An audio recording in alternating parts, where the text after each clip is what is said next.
Bwana asifiwe. Bwana asifiwe sana. Amen. Ni wakati wa kutoa sadaka zetu na fungu zetu za 10.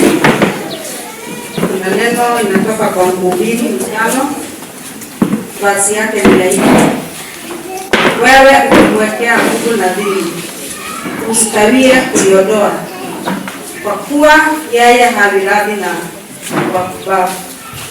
Basi kuiondoa hiyo uliyoiweka. Bwana asifiwe. Ni sisi tunaongelezwa sisi zote. Ukimwekea Mungu nadhiri, tunaambiwa usikawie kuiondoa. Kwa hivyo jambo vizuri ni kuweka nadhiri, kunaiondoa, sababu kuna kuharibiwa kwa kazi ya mikono yako. Ukikosa kuondoa hiyo nadhiri umeweka kwa Bwana. Bwana asifiwe. Kwa hivyo ni vizuri kuwekea Mungu nadhiri, uwe wa haraka kuitimiza. Mbarikiwe sana. Tutatoa sadaka zetu.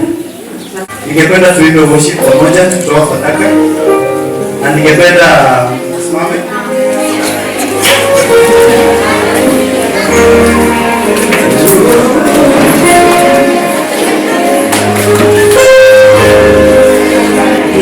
Wewe